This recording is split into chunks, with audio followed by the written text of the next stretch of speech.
Inheriting an IRA from your parents can feel like a windfall, or it can feel incredibly overwhelming. The next steps we're going to discuss are the process that we like to put our clients through when they are trying to analyze what decisions to make about inheriting an IRA.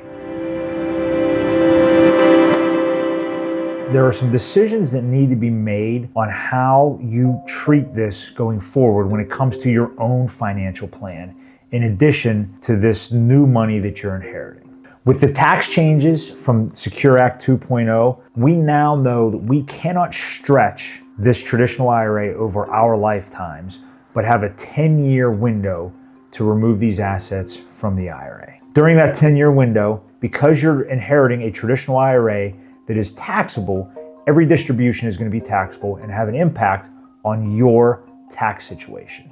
So it's something that has to be handled very delicately. The process we like to put our clients through is first analyzing their existing plan and their tax situation, understanding what tax bracket they're in and understanding how much room there is until the next tax bracket so that we aren't rushing our decisions. Another thing that's important to know is if your parent that passed away was above the age of required minimum distributions, you need to remember that you are still required to take required minimum distributions even if you are waiting out this 10-year period. If you do need to be taking RMDs and forget, the taxes can be very expensive for negating that decision. This can feel like found money. This can feel like assets that we didn't know existed or we weren't counting on, and now what do we do?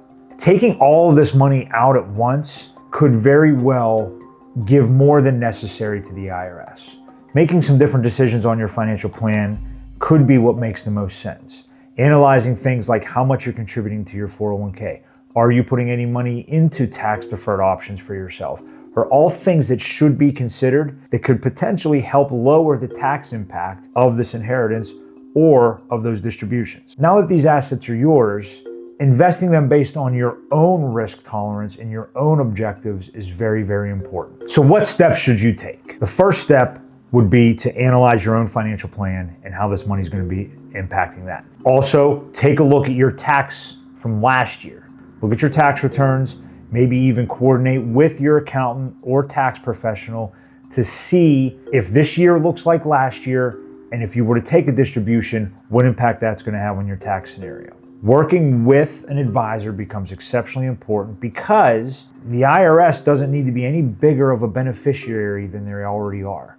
And mapping these steps out is important to making sure that you are maximizing this inheritance and not giving assets away that you shouldn't be giving. And the final step is to now implement these decisions. Start the process of transitioning this IRA into your assets and impacting your financial plan moving forward. If you have any other questions, please reach out through our website, hoffmanwealth.com. There's an abundance of information there on what to do while you're inheriting a plan, or if you have a specific question, a direct link to a discovery call with our firm is listed in the show notes below.